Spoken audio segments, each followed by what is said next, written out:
Hello everybody, I hope you're having a wonderful day. Today I've pulled 5 knives out of my collection to share with you guys for the people that want to start looking at larger knives. Well, there are little knives, large knives, and then like ginormous freaking pocket swords.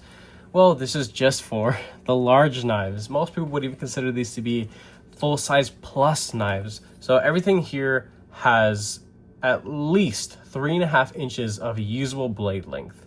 So it's that and up. Plenty of handle length, so this is going to be for the people that have truly XL size hands. And as we get into the winter months, things get colder, everybody's breaking out the thick denim, the heavy work pants, just thicker seamed clothing overall.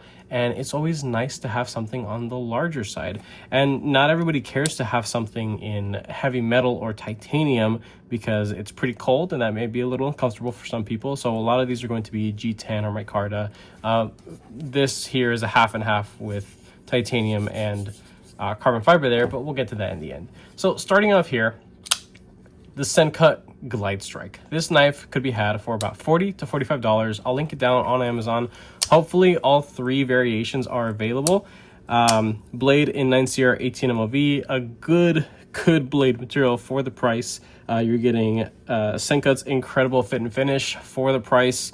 I love this knife quite a bit. This is actually seen on the channel often because it is a dedicated size comparison size knife, and it only achieved that title because I genuinely enjoy carrying this knife so much. It is quite reliable to deploy, definitely a little bit more of a slow roll, but you can flick it out if you care to do so. You just gotta, get it just right. But yes, there are skiff thick washers in here. If you're interested in getting skiffs for your heavier duty knives that they are compatible with, you can use my code JTT10 for 10% off at skiffs. But yeah, love this thing. Micarta handles, this does come in G10 variations as well, a natural and OD green. They have some coated ones, or like the PVD coating, not super high resistant, high wear resistant coating, but it's decent enough. I optioned for the just a silver satin one because this is a knife that is going to see a lot of use, and as it has. So it's a treat to use, treat to have in and out the pocket. You can flip it on the other side for lefties, which is super cool. And yeah, that is about it. Let's get that guy out of there. Now a step up from that Sencut is going to be the Civivi Vexillum. This knife is dirty, yes, and this is just kind of here for the people who may think, oh, this guy has all these big manly knives and doesn't actually use them. Well, I was actually fiddling with some wood earlier today with this Civivi Vexillum. I do not abuse my knives, but I do enjoy using them, regardless of their cost or value or rarity or anything like that. But this knife could be had, the Civivi Vexillum. Again, I'll link it down on Amazon because it's probably the most direct link. It will go to help the channel if anybody cares. But this knife could be had for just under $100. I've seen it floating around the I want to say like $95 range. There are 3 variations of this: OD green with black. There's all blacked out. My cousin owns that one. He loves that knife. And then there's this, of course, the blue Damascus silver satin blade. A very low tipped, soft clip point. Flipper tab deployment. Beautiful fat studs on this thing. Nice jimping there on the spine, and just super comfortable. Contoured diamond mill G10 with a little black geared backspacer. It protrudes out just a little bit. Little pocket clip here that is not reversible, unfortunately, which is very rare to say that on anything from Civivi Sencut. So, but this is one of the few examples of one that does not have a reversible clip, so that is kind of a bummer. You do get some nice texturing here on the liner, which is very easy to disengage. It may be a little discouraging for some people seeing such a heavy duty looking aggressive knife with a rather thin liner lock, but I will say that this thing has never given me any issue whatsoever. I also have some skiff thick washers in here because I think it just fits the build, and it is wonderful once they have broken in. So there's that Nitro V on the blade material, if I didn't mention that already. So yeah, Nitro V, G10, steel liners, a bent steel pocket clip, nice and welcoming to the pocket, flat screws. Yeah, let's move to the next one. This is the Recon 1 by Coldsteel, a tried and true, hard, heavy duty knife right here.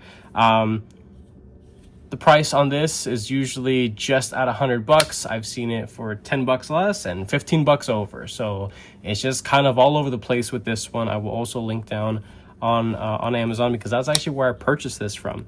S35VN, full flat grind right here. Well, not full flat grind, but the main cutting bevel there is the flat grind. And then you have this flat here, little swedge here just to help with, I guess, structural integrity for piercing tasks and things like that. You do have a little built-in sharpening choil. Did I mention this is DLC coated? Yes, it is true DLC coating. Super wear resistant, which I think is really cool.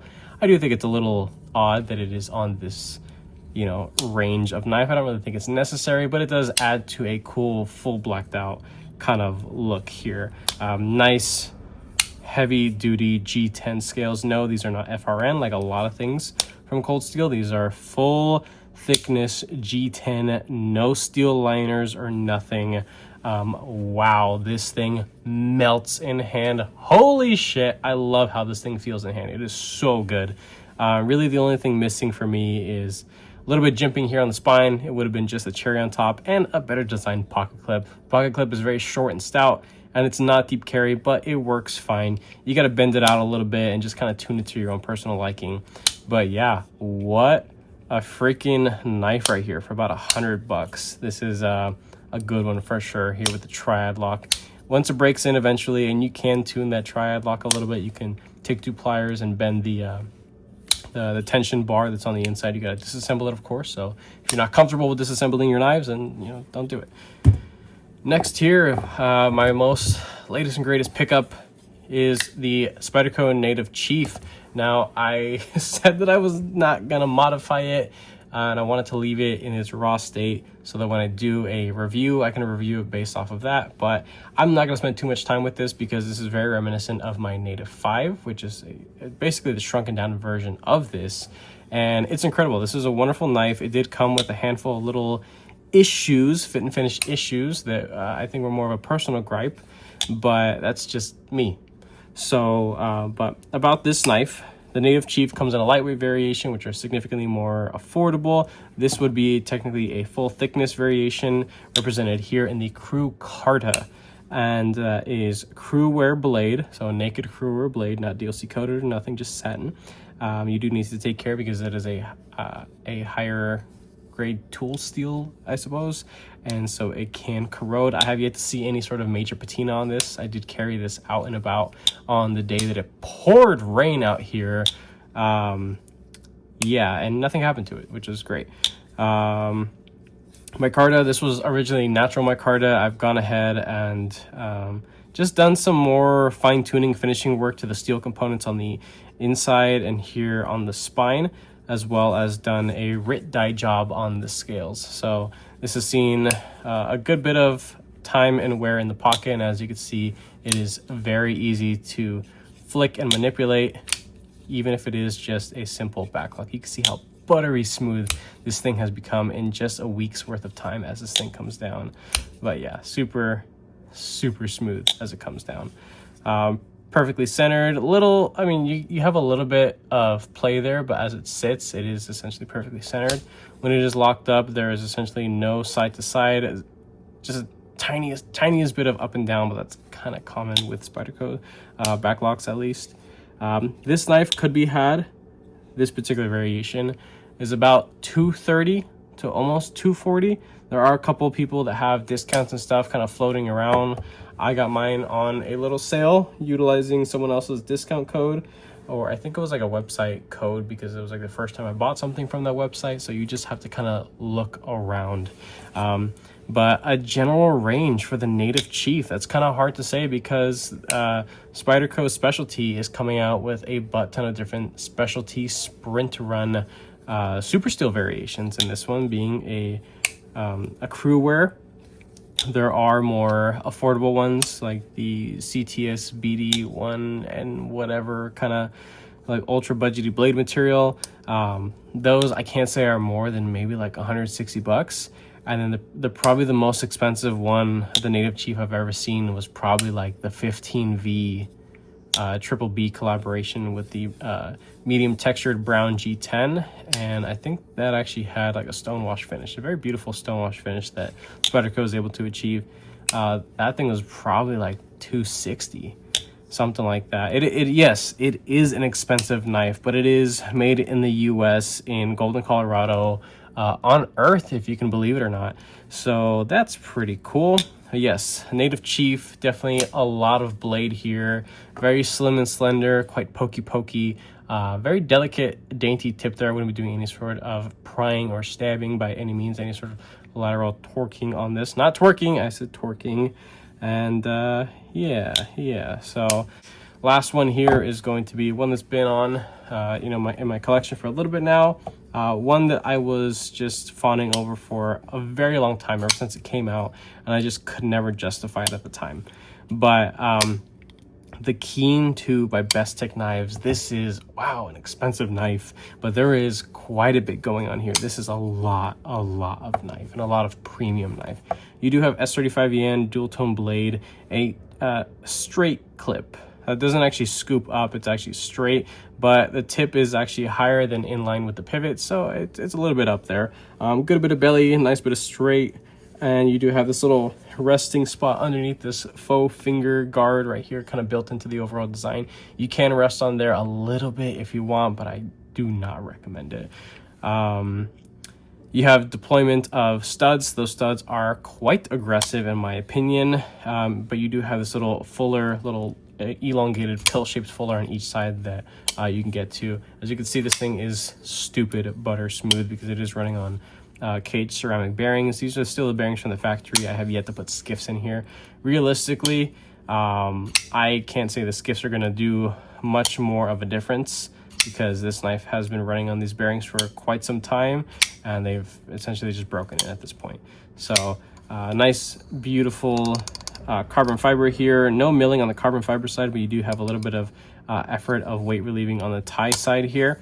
This is a design choice that kind of trips a lot of people because it's not symmetrical visually speaking and materially speaking, I guess, because you have the tie side, but then you have this side over here. This does not come in a full tie. I think this knife would have sold really well if they did a full tie because people like big, heavy, long, stupid knives. This would have sold well, but it probably would have been closer to like $400. But even still then, a $400 knife is still flying off the shelves nowadays, regardless of the economy. This knife is closer to that. Damn, how much was this thing? 280? Like, I think maybe a little bit over 300. I can't even remember at this point in time, but yes, ouch. This is, you're going to feel this one when you pick it up. But just what a freaking knife. This thing has so much just like cool factor presence to it.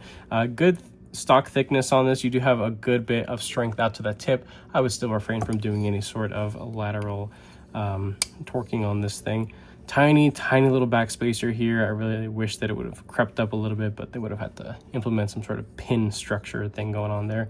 Nice titanium clip here, matches the whole build. Very simple. The whole thing is just bead blasted. Nothing really fancy going on. Hardened steel insert over travel stop. The typical kind of stuff. With the carbon fiber here, you have two variations. You have the regular, not bi-directional. Is it bi-directional texture or just the standard weave carbon fiber variation that is contoured, of course, as well as the tie side. But this one is the shred. As you can see, it is very iridescent as all the little flakes reflect or refract light in different directions. So I opted out for this one. They do have some affordable variations of this, the RNG Mascus. They have just like, I don't know, like 2 or 3 other colors, but it only costs like 20 bucks less or something. Personally speaking, I think this one was the most attractive one, so I went ahead and got this one. But yeah, so that is 5 knives for essentially any guy out there that's looking for, a larger folder. So we got your ultra premium right here, very, very fancy schmancy going on here. And then we have something that is, super steel oriented, very comfortable in hand. And then we have for the hard duty jobs right here. We got some heavy duty budget going on here. And then some ultra budget right here. So they barely even fit in frame. Well, that is it. So 5 large knives for people that are just sick and tired of these tiny little dinky knives. If you enjoyed this video, go ahead and leave a like down below. If you are subscribed, thank you so much. I appreciate all your support and your patience, of course. If you are not subscribed, please consider subscribing, because I have plenty more videos and content coming you guys this way. With that being said, I hope you have a wonderful rest of your day.